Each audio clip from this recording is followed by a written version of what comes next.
मोक्षमार्गस्य नेतारं वेतारं कर्मभूभृतां ज्ञातारं विश्वतत्त्वानां वन्दे तदुपलब्धये वन्दे तदुपलब्धये। तत्वार्थ सूत्र महाशास्त्र की टीका तत्वार्थ राजवार्तिक और राजवार्तिक के आधार से दूसरे अध्याय के सूत्र संसारिणो मुक्ताश्च, इसके संदर्भ में अपनी संसारी जीवों के संदर्भ में बात चल रही थी और संसार का स्वरूप बतलाते हुए आचार्य अकलंक देव ने यहाँ 5 प्रकार के परावर्तनों की बात कही है। द्रव्य परावर्तन, क्षेत्र परावर्तन, काल, भव, प्रभाव परावर्तन। कैसे होते हैं ये परावर्तन, क्या स्वरूप है इनका? कल हमने इस चर्चा को थोड़ा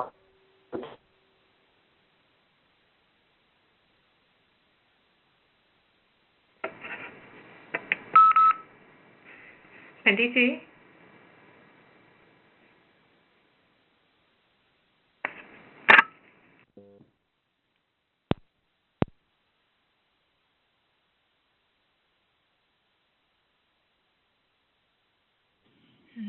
कट થઈ ગયું લાગે છે।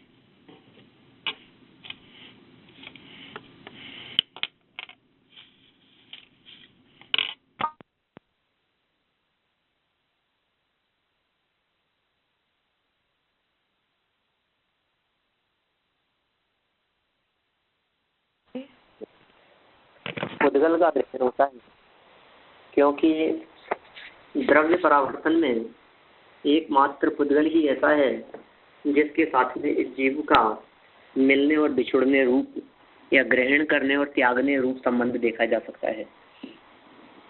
पुद्गल परावर्तन की चर्चा करते हुए बतलाया 3 लोक में जितने पुद्गल परमाणु हैं, सर्व पुद्गल परमाणुओं का ग्रहण और सर्व पुद्गल परमाणुओं का त्याग जिसके माध्यम से हुए उसका नाम है पुद्गल परावर्तन। माने हमने एक पुद्गल को ग्रहण किया, दूसरे पुद्गल परमाणु को ग्रहण किया, तीसरे पुद्गल परमाणु को ग्रहण किया, ऐसे अनंत पुद्गल परमाणु क्रम क्रम से हमारे माध्यम से ग्रहण करने में आवे और सर्व पुद्गल परमाणु छूट जावे। तो जब दोबारा ऐसी स्थिति बने या सर्व के साथ में जब संबंध हो जावे तो वो कहलाता है एक द्रव्य परावर्तन। इसको हम तो अनेक उदाहरणों के माध्यम से देख सकते हैं, छोटी छोटी सी बातों के आधार पर। द्रव्य में परिवर्तन हो गया, वो द्रव्य परिवर्तन कब होता होगा, कैसे होता होगा, इसको समझाने के लिए आचार्यों ने कई प्रकार के उदाहरण दिए। कोई एक चीज जो हमारे पास में है वो चीज छूट जाने के बाद दोबारा जब प्राप्त होगी तब वो एक परावर्तन कहलाता है।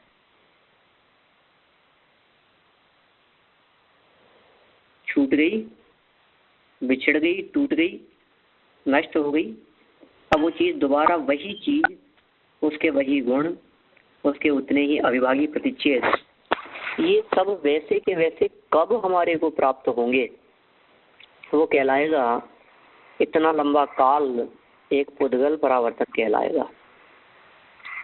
पुद्गल परावर्तन की चर्चा करते हुए आचार्यों ने ऐसा कहा है कि इतना लंबा काल है पुद्गल परावर्तन का कि इस पुद्गल परावर्तन के अनंतवें भाग में अनंत सागर जाते हैं।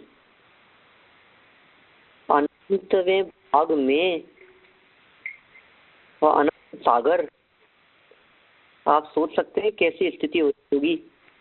अनंत हिस्से करो एक पुद्गल परावर्तन के, अनंत पार्ट कर दिए हमने पुद्गल परावर्तन के, उनमें से एक पार्ट को उठाया, अनंत हिस्सों में से हमने सिर्फ एक हिस्से को उठाया और हमने पूछा कि इस एक हिस्से में कितना काल बीत जाएगा, तो कहा इस एक हिस्से में अनंत सागर बीत जाते हैं।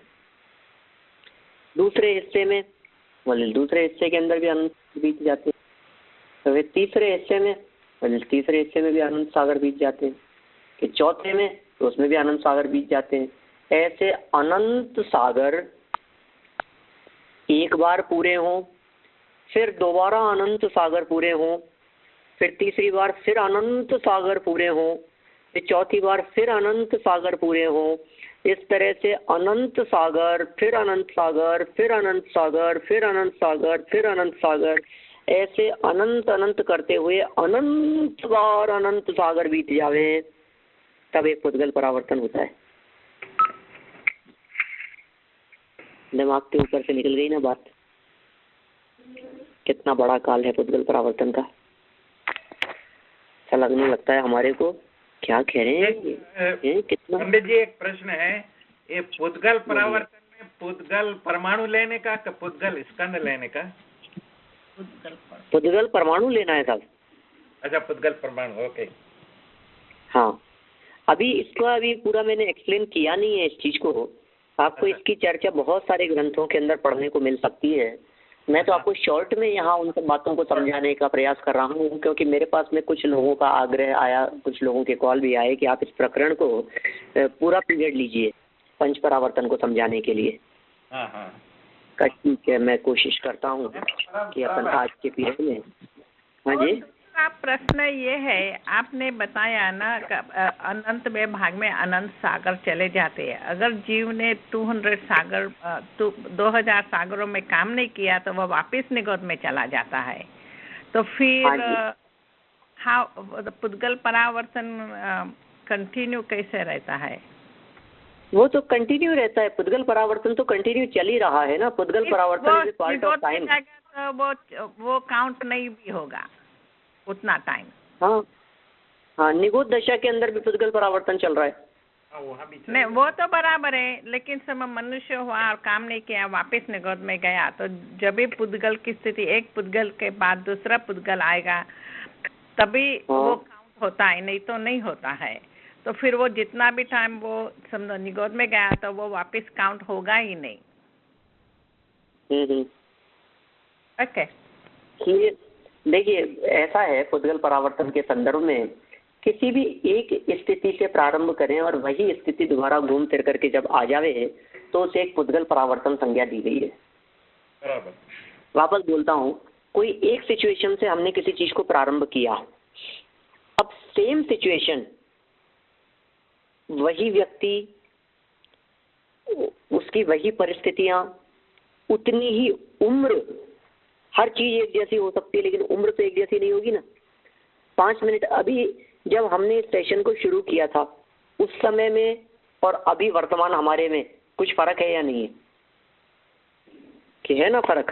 कि क्या फर्क है कि अभी आयु 5 मिनट ज्यादा हुई, 8 मिनट ज्यादा हुई आयु, तो वो दोबारा रिपीट कैसे होगी? वो 8 मिनट पहले वाला जो समय है जब हमने सेशन शुरू किया था वो दोबारा कैसे आ सकता है? कि वो दोबारा आने में अनंत सागर अनंत बार पूरे हो जाएं तब जाकर के एक ऐसी स्थिति बनती है वो वापस आ जाए। उसका नाम होगा एक पुद्गल परावर्तन।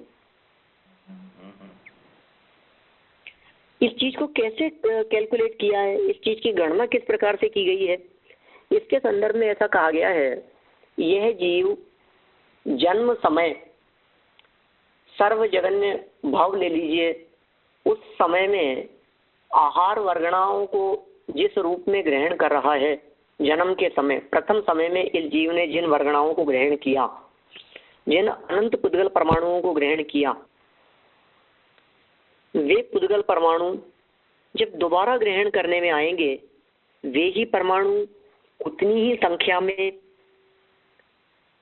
उतने ही स्पर्श और गंध वर्ण वाले, उतने ही अविभागी प्रतिच्छेद से युक्त और अपने अपने स्थान पर उतने परमाणुओं को, अनंत पुद्गल परमाणुओं को जब ये जीव इसी रूप में किंचित भी न्यून नहीं और किंचित भी अधिक नहीं, जब ये जीव दोबारा ग्रहण करता है तो इतने लगे हुए काल को, इस दरमियान जितना काल व्यतीत होता है उसको एक पुद्गल परावर्तन कहा गया है। मैं इसको कई बार जब छोटे छोटे से एग्जाम्पल से मैं इस चीज की बात करता हूँ तो मैं ये कहता हूँ कि हमने किसी व्यक्ति को 1000 रुपये दिए, डॉलर दिए, आपकी भाषा में $100 दिए हमने उसको, और हमने कहा इसके चेंज दे दो भैया। चेंज मतलब इसके टुकड़े चाहिए, इसके विभाजन चाहिए, छुट्टे चाहिए, क्या बोलते हैं आप लोग जो भी समझ लीजिए। उसमें $100 के बहुत सारे विभाजन कर दिए, $20 दे दिए, $10 दे दिए, $2, $5, सब इस तरह से बहुत सारे हमारे पास में कुछ कॉइन्स, कुछ नोट, कुछ इस तरह से हमारे को प्राप्त हो गए अलग अलग। अब हम आपसे पूछते हैं कि जो आपने $100 का जो एक नोट, एक सिंगल पीस जो आपने उस दुकानदार को दिया है, वो आपको दोबारा कब मिल जाएगा, दोबारा आपके हाथ में कब आएगा? घूम फिर करके आप वहां से निकल करके चले गए। मैं इस स्थिति को थोड़ा सा और यदि जटिल बनाऊं तो मैं ये कह सकता हूं कि आप अमेरिका में रहते हैं और आपने इंडिया में आकर के किसी व्यक्ति से वो चेंज लिए, करेंसी चेंज करवाई आपने, और दोबारा आप यूएस चले गए। अब वो $100 आपके हाथ में नोट कब आएगा दोबारा? इस जन्म में तो नहीं आएगा। कितना लंबा काल लग जाएगा उसके लिए? बहुत लंबा काल लगेगा, काल लग जाएगा, फिर भी संभव है, बहुत लंबा काल लगेगा ना। अब जब वो आपके हाथ में दोबारा आ जाए तो समझ लीजिए उसका नाम है एक नोट परावर्तन। द्रव्य परावर्तन नहीं, पुद्गल परावर्तन नहीं। हाँ बराबर, नोट परावर्तन है, ये तो नोट परावर्तन है। अभी इसको और मैं बात करूं, इसको थोड़ा सा और जटिल बनाऊं इस चीज को। ये बात तो हमने स्वीकार कर ली, ये बात तो हम समझ ली, मान की चलिए वो नोट घूम फिर करके हमारे वापस लौट गया। लेकिन यही यदि मैं एक बात दूसरे प्रकार की आपको करता हूँ, क्या कि अभी आप 100 के चेंज लेकर के जो आपके हाथ में एक 50 का आया था, एक 20 का था, एक 10 का था, कोई 5 के थे और एक के थे, और ये आपने खर्च कर दिए सब। अब हम पूछते हैं ये सब दोबारा इकट्ठे होकर के आपके हाथ में कब आ जाएंगे? वही नोट चाहिए 50 का, वही चाहिए 20 का, वही चाहिए 10 का भी, वही चाहिए 5 का, 2 एक जो भी है कॉइन, सब वही कॉम्बिनेशन सेम, दूसरा नहीं, वैसा ही नहीं, उस जैसा नहीं, वही दोबारा आने में। अरे राव, ये तो बहुत ही मुश्किल हो गई। ये तो एक नोट आने में इतना मुश्किल लग रहा था, तो इतना सब मिलकर के आने में कितना कठिन हो जाएगा। और यदि मैं और स्थिति को जटिल बनाऊं तो अभी तो पहले एक में कठिन लग रहा था, फिर 6-7 कर दिया अपन ने तो बहुत कठिन लग रहा था। अभी 6-7 की बात नहीं है, अभी बढ़ते बढ़ते अनंत पुद्गल परमाणु और वही स्पर्श गंध वर्ण सामर्थ्य शक्ति वाले दोबारा लौट करके आए, कोई कम ज्यादा न हुए, कितनी कठिन परिस्थिति होगी। इसलिए उसके लिए कहा अनंत में भाग में अनंत सागर बीत जाते हैं। इस द्रव्य परावर्तन की चर्चा के माध्यम से इतनी बात जरूर ख्याल में आती है, इस पूरी चर्चा का सार क्या है, इस पूरी चर्चा का निष्कर्ष क्या है, निचोड़ क्या है, आखिर इस द्रव्य परावर्तन की चर्चा करें क्यों हम, मतलब क्या है उससे, हमारे को कौन सा वो चीज दोबारा चाहिए कि नहीं। इस चर्चा का सार ये है, द्रव्य परावर्तन की चर्चा करके इतनी बात हमारे उपयोग में आती है, इतनी बात हमारे लक्ष्य में आती है कि भैया समझ लो, जिस चीज को तुम चाह रहे हो, जिसे अपनाना चाह रहे हो, जिसे प्राप्त करना चाह रहे हो, जिस बिल्डिंग को, जिस मकान को, जिस दुकान को, समझ में आ रही है बात, जिस वस्तु को, सेम वही की वही वस्तु, वही की वही और उससे भी विशिष्ट आपको अनंत बार अतीत काल में प्राप्त हो चुकी है। क्योंकि यदि ऐसा न हुआ होगा तो फिर पुद्गल परावर्तन कैसे पूरे होंगे? सर्व पुद्गलों का ग्रहण है ना। पंडित जी, हाँ जी, ये है कि एक विकल्प आया कि तो पर्याय जैसी अभी पर्याय वैसी सेम पर्याय फिर से आ सकती है। बिल्कुल सेम पर्याय बिल्कुल आती है। अभी तो अपन अभी देखिए अपन परावर्तन की बात, हाँ, लेकिन काल अनंत अनंत अनंत अनंत काल है भाई। अनंत अनंत काल के बाद में प्रकृति अपने स्वरूप को दोबारा दोहराती है, रिसाइकल होता है सब।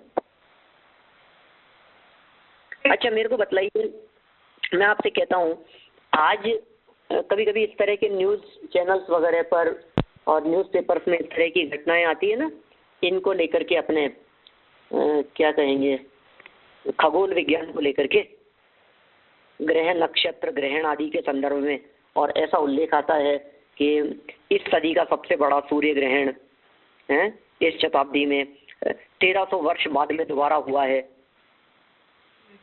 अभी हो रहा है, आज के बाद में इतने 700 वर्ष बाद में ये नज़ारा देखने को मिलेगा सूर्य ग्रहण का।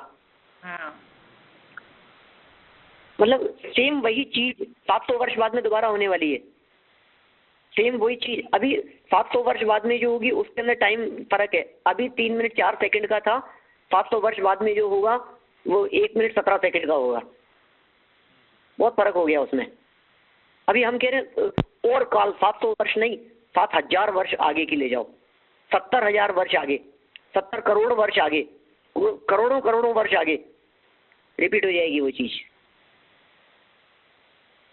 हमारी पकड़ में नहीं आएगी। लेकिन आगम कह रहा हूँ द्रव्य परावर्तन के माध्यम से, परावर्तन कहते ही उसे ही, परिवर्तन कहते ही उसे ही, रिसाइकल वापस। मतलब ये मेरे को अभी भोग भूमि जो गई है ये भोग भूमि दोबारा आएगी कि नहीं, कर्म भूमि चल रही है अभी, कल्प वृक्ष दोबारा आएंगे कि नहीं, कल्प वृक्ष भी दोबारा आएंगे, भोग भूमि भी दोबारा आएगी, ये सारी परिस्थितियां इस प्रकार की बनती रहेंगी, में क्या दिक्कत है, होता ही है इस प्रकार का, बनता ही है पंडित जी। हर चीज उनका आपको क्या लगता है, कुछ पूछ रहे हैं? नहीं, मैं वही बोल रहा था कि आपने जो बताया कि वो पर्याय चली गई, पर पर्याय जो आई वो चली गई बाद में, तो वो विलीन हो गई, बराबर, पर वैसी की वैसी परिस्थिति फिर से वो आ सकती है, पर वो चली गई हुई पर्याय तो फिर से नहीं आ सकती। वही ठीक बात है, सही कह रहे हैं आप, ऐसा ही है, वही पर्याय तो दोबारा नहीं आ सकती, सेम वैसी की वैसी स्थिति की बात है, ऐसा ही समझना चाहिए। जो पर्याय नष्ट हो गई वो तो कहाँ से आएगी, वो तो द्रव्य में विलीन हो गई है, लेकिन हूबहू वैसी उसी प्रकार की योग्यता वाली यदि ऐसा न होवे तो मुझे बताइए व्यक्ति दोबारा मनुष्य कैसे बनेगा? मनुष्य से मनुष्य दोबारा हो सकता है कि नहीं? कितने काल बाद में दोबारा मनुष्य बनेगा? तो वैसे परिणाम दोबारा होंगे कि नहीं? कर्म भूमि के योग्य, भोग भूमि के योग्य, भोग भूमि दोबारा आती है, कर्म भूमि दोबारा आती है, कल्प वृक्ष दोबारा आएंगे, कल्प वृक्ष दोबारा नष्ट हो जाएंगे। आपको क्या लगता है मोबाइल क्रांति, इंटरनेट क्रांति जो वर्तमान में बहुत जोरों पर है, क्या ये नया आविष्कार है? क्या अतीत में नहीं था? ये पूरा प्रलय हो जाएगा, सृष्टि दोबारा रचना नहीं होगी, छठवें काल के अंत में जब सब खत्म हो जाएगा तब। पुद्गल ही तो है, मिलना बिछुड़ना पुद्गलों का काम है भाई, पूर्यति गाल्यति इति पुद्गल है, पुद्गल की तो व्याख्या ही यही है, मिलना और बिछुड़ना, यही पुद्गल का स्वरूप है। तो पुद्गल के परमाणु मिलते रहते हैं और बिछुड़ते रहते हैं, कभी दोबारा कालांतर में। अपने को ये असंभव इसलिए लग रही है बात, और अपने को इसमें आश्चर्य इसलिए हो रहा है कि अपन काल सीमित समझ रहे हैं, लेकिन काल अनंत है भाई, अनंत है संसार सागर, जीव का अनादि है, पर सुख नहीं बस दुख पाया, मोह मोहित जीव ने। अनंत है संसार सागर, क्या जीव काल अनादि है, संसार सागर अनंत है, जीव का काल वो भी अनादि से है, रहता है इस तरह का। चलिए अपन आगे बढ़े, क्योंकि अपने को जल्दी जल्दी इनको पूरा करना है, बहुत जल्दी, जिस परावर्तन के पूरे होने में इतने अनंत अनंत सागर बीत जाते हो, उस परावर्तन को हमारे को 10-5 मिनट में पूरा करना है। कैसे होंगे? तो फिर से भी ये बात आएगी ना वे परावर्तन के बाद। हाँ फिर से भी आएगी ना, उसमें क्या है, काफी समय निकल जाएगा, तो फिर से संजीव जी आएंगे, फिर से एक्सप्लेन करेंगे और सब। बस सिर्फ वही चीज माइनस होती है, वही व्यक्ति माइनस होता है, वही जीव माइनस होता है जो सिद्धालय में चला जाता है। हाँ। वो लग करके नहीं आएगा। बराबर। हमें नहीं चाहिए पर परावर्तन। हाँ, हमें नहीं चाहिए ये पंच परावर्तन। हम अब विषयों में ना ही रमेंगे, अब पंच परावर्तन नहीं करेंगे। प्रभु जी अब ना भटकेंगे संसार में, अब अपनी खबर हमें हो गई है। प्रभु जी अब ना भटकेंगे संसार में, अब अपनी खबर हमें हो गई है। भूल रहे थे निज वैभव को, पर को अपना माना, इसलिए हो रहे थे पंच परावर्तन।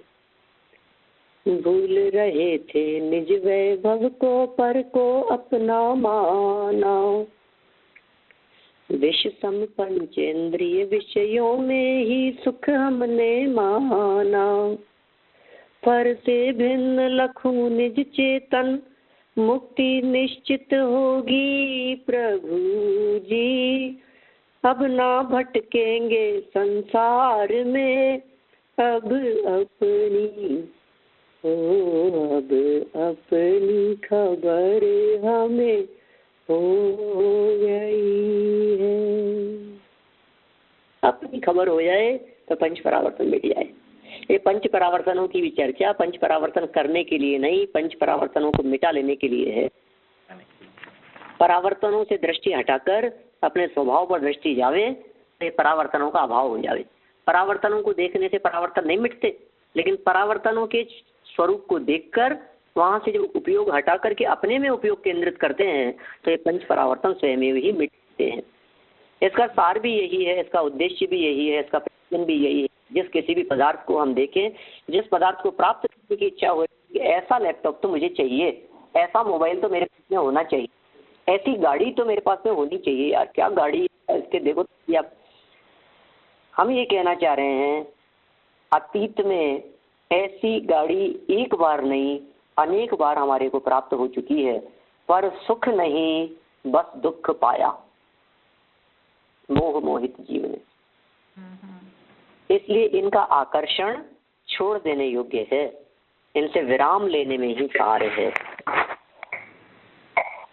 भवन, मकान, बिल्डिंग, सब चीजें, अच्छे से अच्छा बंगला, आप जिसकी भी चर्चा करें वे सब त्याग देने योग्य है, वे सब छोड़ देने योग्य है।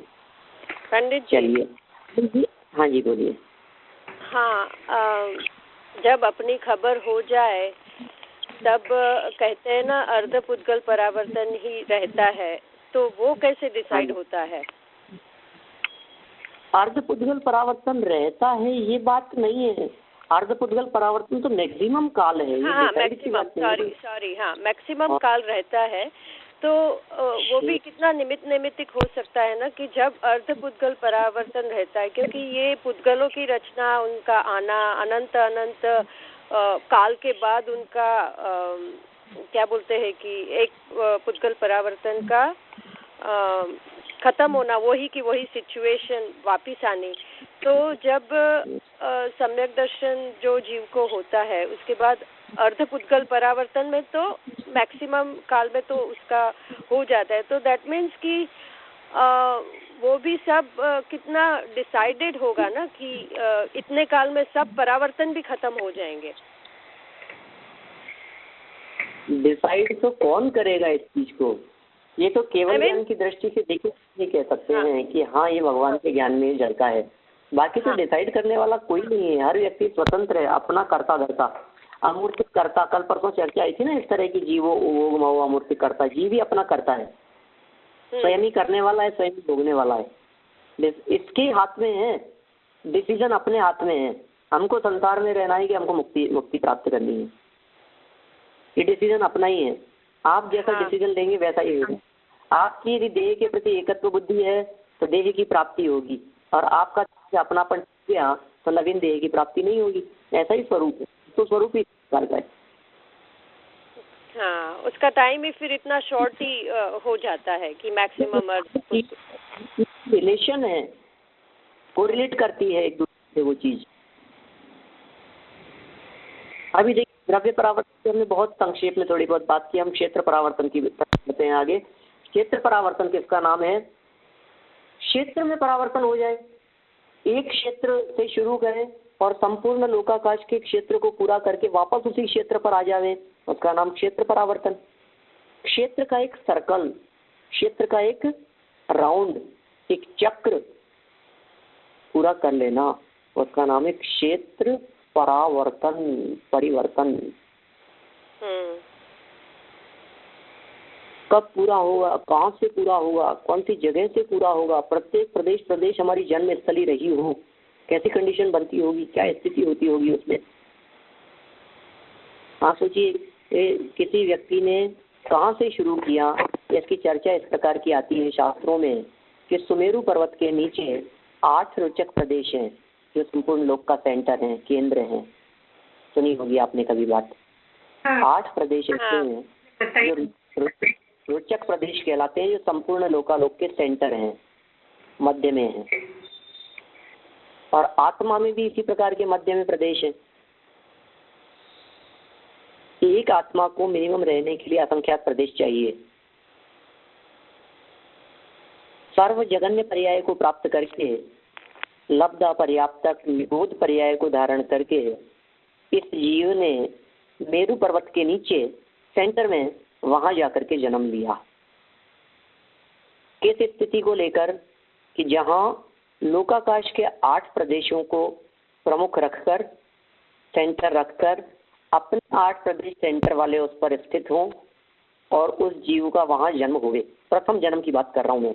अभी प्रथम तो कहीं से भी नहीं है क्योंकि अनादि है, लेकिन हम वहां से परावर्तन की चर्चा कहां से शुरू करें? कोई एक स्टेप तो पकड़ना पड़ेगा ना अपने को, कहीं से तो शुरुआत करनी पड़ेगी। तो हमने वहां से शुरुआत की, समझ लीजिए आप। अब उस जगह पर, उसी क्षेत्र पर, उसी अवगाहना को लेकर के जितने वहां प्रदेश हैं उतनी बार तो वही जन्म ले बोलिए आप, कंटिन्यू नहीं, बीच बीच में दूसरी जगह भी लेगा। कभी त्रियंश में चला जाएगा, कभी नरक में चला जाएगा, कभी देव मनुष्य में हो जाएगा, फिर कभी जाकर के दोबारा वही जन्म लेगा। असंख्यात बार तो वहां जन्म लेवे, उतनी अवगाहना का धारी होकर के। अवगाहना मतलब इतने छोटे शरीर को धारण करके। फिर उसके बाद शरीर की अवगाहना एक प्रदेश बढ़े, आत्मा की अवगाहना बढ़े मतलब एक प्रदेश ज्यादा साइज लेकर जीव उन्हीं प्रदेशों पर, सारे प्रदेश तो वही रहे और एक प्रदेश नया, इस प्रकार से जन्म हुए। तब क्या कहलाएगा कि इसका इस एक नए प्रदेश पर जन्म हुआ। बाकी सारे असंख्यात तो वही है, पुराने वाले। एक प्रदेश बड़ा है उसके नजदीक वाला, ठीक है। अब फिर दोबारा जन्म मरण इधर उधर करता रहा। फिर इसके बाद में फिर एक प्रदेश बढ़ा करके वही जन्म हुए। फिर एक प्रदेश और प्लस करके, प्लस एक प्रदेश, प्लस एक प्रदेश, प्लस एक प्रदेश, प्लस एक प्रदेश, प्लस एक प्रदेश, ऐसे बढ़ते बढ़ते बढ़ते बढ़ते बढ़ते बढ़ते बढ़ते बढ़ते बढ़ते बढ़ते एक एक प्रदेश काउंट करते हुए यह जीव लोकाकाश के संपूर्ण लोक के प्रत्येक प्रदेश पर जब जन्म ले लेता है तो वो कहलाता है एक क्षेत्र परावर्तन। अब आप सोचिए मेरा क्या स्थिति होगी। तो क्षेत्र परावर्तन के बीच हाँ, दूसरी जगह जन्म लिया तो वो गिनती होएगी? काउंटिंग में नहीं है, काउंटिंग में नहीं है। काल तो बीत ही रहा है, क्षेत्र परावर्तन का पार्ट तो है ही वो। क्षेत्र परावर्तन का पार्ट तो है ही ना, लेकिन काउंटिंग में नहीं आ रहा है, उससे क्या फर्क पड़ रहा है? करेगा ही वो, तो उसमें शामिल है, उस प्रोसेस में शामिल है वो। दूसरी जगह पर जन्म लेना भी उस प्रोसेस में शामिल है, लेकिन जगह पूर्ति करने की जो बात है वो पूरी नहीं हुई है अभी उसमें। नहीं ख्याल में ये बात?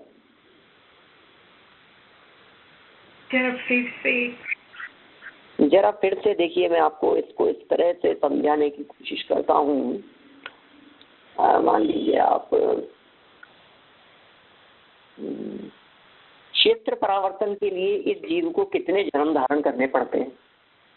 क्षेत्र परावर्तन में कितना काल व्यतीत होता है, तो हम कहेंगे कि क्षेत्र परावर्तन में इतना लंबा काल व्यतीत होता है कि जिसमें पुद्गल परावर्तन अनंत बार बीत जाते हैं। जिस पुद्गल परावर्तन की भी हमने पहले चर्चा की थी, वो पुद्गल परावर्तन अनंत बार बीत जाता है, तब जाकर के क्षेत्र परावर्तन पूरा होगा। हमें तो क्षेत्र परावर्तन को पूरा करना है। अब कब पूरा होगा, बीच बीच में दूसरी जगह होने तो कोई बात नहीं, उससे क्या फर्क पड़ रहा है। क्षेत्र परावर्तन तो पूरा नहीं हुआ ना, क्षेत्र परावर्तन कब पूरा होगा, फिर एक प्रदेश बढ़ेगा, फिर एक प्रदेश बढ़ेगा, फिर एक प्रदेश बढ़ेगा।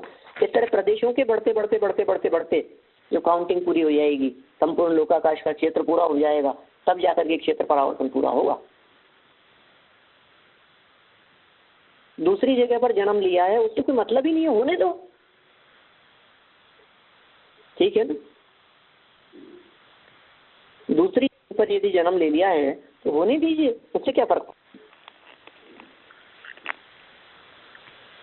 अब देखिए, ये जो क्षेत्र परावर्तन है, इस क्षेत्र परावर्तन के संदर्भ में कल भी हमने थोड़ी बहुत बात आप लोगों से की थी कि भैया क्षेत्र की महिमा नहीं आनी चाहिए। स्व क्षेत्र की महिमा आए, पर क्षेत्र की महिमा नहीं आवे। देह देवल में विराजमान वैदेही आत्मा की महिमा आवे, विदेह क्षेत्र की महिमा नहीं आवे। इसको विदेह क्षेत्र की तो महिमा आती है, लेकिन देह में विराजमान वैदेही की महिमा नहीं आती है। देह देवल में रहे पर देह से जो भिन्न है, देह रूपी देवालय में रहने वाला, देह से अलिप्त रहने वाला, देह से भिन्न रहने वाला ज्ञायक की महिमा हमारे को नहीं आती। ऐसी कोई जगह नहीं है जो जगह है हमारी जन्म स्थली ना रहा हो, जिस जगह पर हमने जन्म मरण न किया हो, जिस जगह पर हमारी उत्पत्ति ना हुई हो। ये क्या कहलाएगा, एक क्षेत्र परावर्तन। दो हो गए।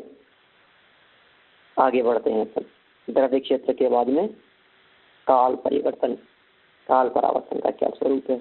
तो हमने ये भी कहा था कि द्रव्य परावर्तन से अनंत गुना बड़ा क्षेत्र परावर्तन है, और क्षेत्र परावर्तन से अनंत गुना बड़ा काल परावर्तन है।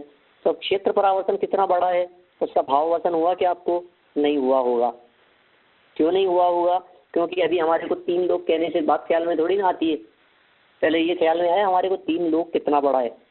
पहले आप समझिए एक एक प्रदेश को बढ़ाने में कितने जन्म धारण करने पड़ेंगे, जरा आप थोड़ा सा अनुमान तो लगा करके देखिए, तो समझ में आएगी बात, तब जा करके उसका भाव वासन होगा। ऐसे ऊपरी ऊपरी बात करने से नहीं ख्याल में आती है। हम जिस जगह पर बैठे हैं अभी, जहाँ पर आप जिस शहर में बैठे हुए हैं, यूएस के अलग अलग स्टेट में जहाँ आप बैठे हुए हैं, हम कह रहे हैं आप जहाँ बैठे हैं जरा उसी क्षेत्र को कवर करने में कितना टाइम लगेगा। मैं जाके बैठने की बात नहीं कर रहा हूँ, मैं जन्म लेने की बात कर रहा हूँ। जिस रूम में आप बैठे हैं, जिस हॉल में आप बैठे हैं, जिस जगह पर, जिस ऑफिस में, जिस शॉप में आप बैठे हुए हैं, मैं कह रहा हूँ उस जगह पर दोबारा जन्म लेने में कितना टाइम लगेगा।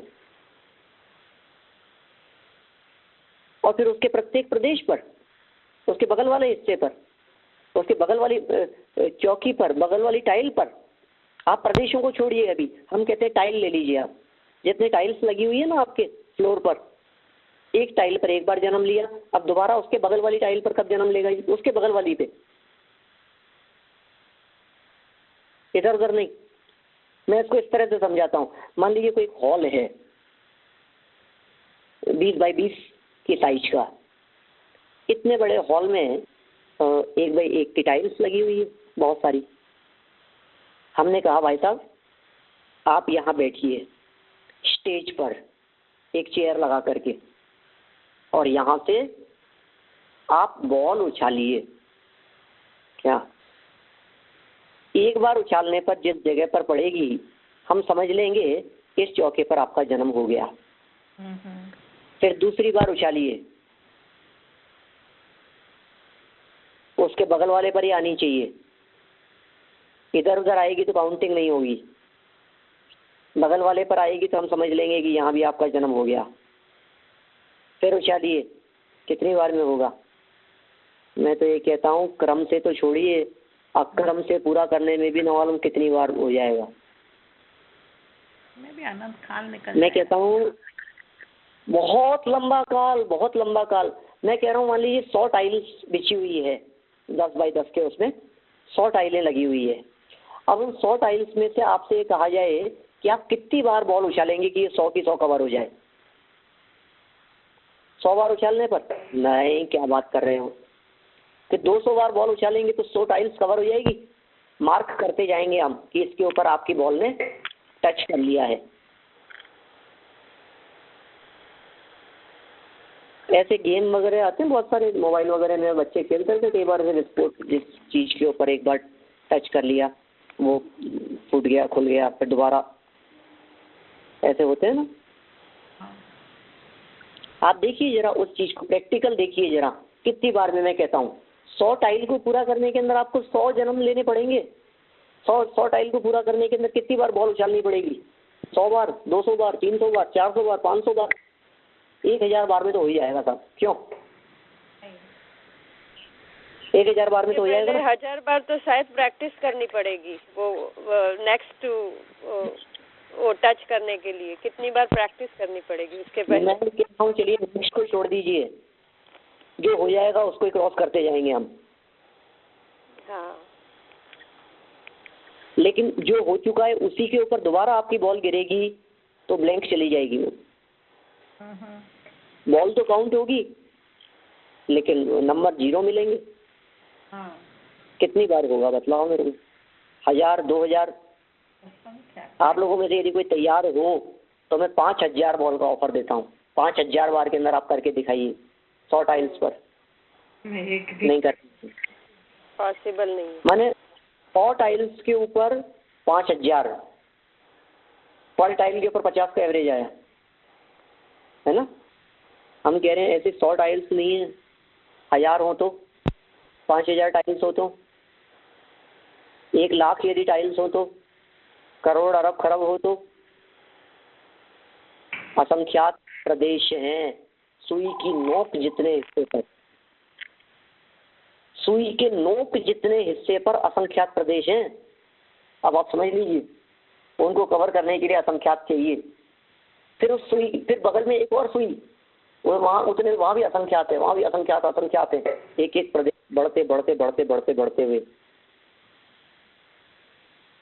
ये क्षेत्र अकेला जमीन नहीं है, एक क्षेत्र हवा भी है, निराधार क्षेत्र भी है। आप कल्पना कर सकते हैं कौन से क्षेत्र की बात कर रहा हूँ, कैसे हो रहा होगा। आप जहाँ पर हैं, आप हाथ जिस जगह पर हिल रहा है, हम कह रहे हैं उस हिलते हुए हाथ के पर, उस क्षेत्र पर भी आपका जन्म मरण होगा। वो भी आखिर स्पेस है ना, आकाश तो है ना।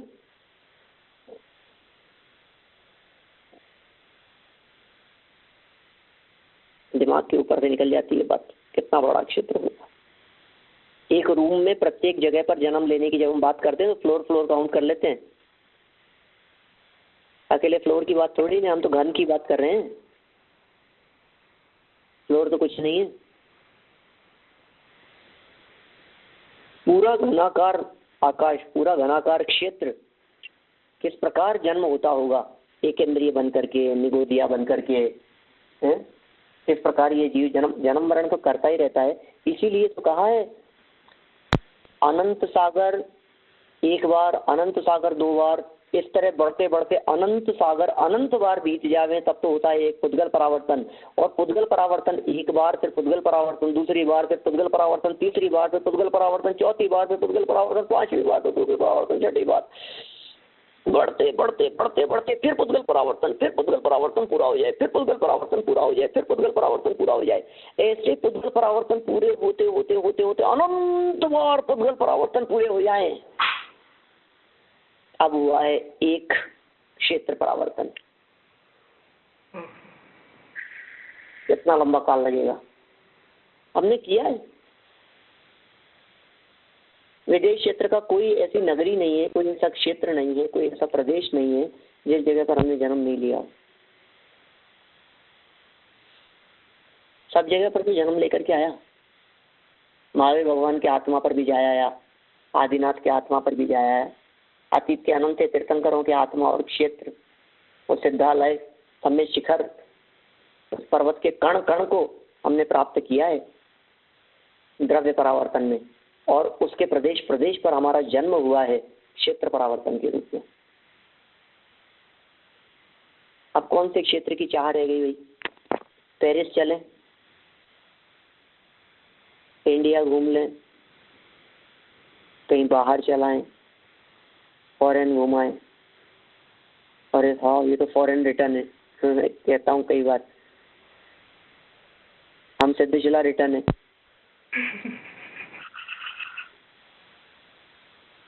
कहाँ कहाँ लौट करके आ गया है ये जीव, कहाँ कहाँ इसने जन्म मरण नहीं किया है, कहाँ कहाँ इसने जन्म धारण नहीं किया है। अब क्या करें, लेकिन ये तो कर लिया, अतीत की बात है, अतीत की बात है। इसलिए पंच परावर्तनों की चर्चा सुनकर के घबराने की जरूरत नहीं है, डरने की जरूरत नहीं है। पंच परावर्तन की चर्चा डराने के लिए नहीं है, घबराने के लिए नहीं है। पंच परावर्तन की चर्चा तो पंच परावर्तनों का अंत करने के लिए है भाई, आनंद मनाने के लिए है। अब नहीं आनंद मानेंगे इसमें, अब नहीं भटकेंगे। अब पता लग गया ना आपको, अब क्यों भटकेंगे, अब क्यों परिभ्रमण करेंगे, अब क्यों होगा हमारे साथ में ऐसा? अब नहीं होगा, कर लिया, करना था जो कर लिया, होना था जो हो गया, अब नहीं होगा। संसार कितना बड़ा है कि संसार के स्वरूप की चर्चा चल रही है। संसारिणो मुक्ताश्च, संसार, संसार का स्वरूप खतरनाक है। संसार का स्वरूप क्या किया है हमने आज तक अनादिकाल से? जन्म मरण धारण करने के अलावा, पदार्थों के संयोग वियोग के अलावा हमने किया क्या है यहाँ दुख उठाने के अलावा? और छोटी छोटी सी घटनाएं देख देख करके हम प्रभावित हो जाते हैं, परेशान हो जाते हैं, आकुलित प्रकालित हो जाते हैं, हमारी नींद उड़ जाती है, चैन चला जाता है हमारा। ये क्या हो गया? सहज रहो, कोई बात नहीं, ज्ञाता दृष्टा रहो, परिस्थितियां बदलती रहती है, सहज रहना चाहिए। हर परिस्थिति में ज्ञानी जीव सहज रहते हैं।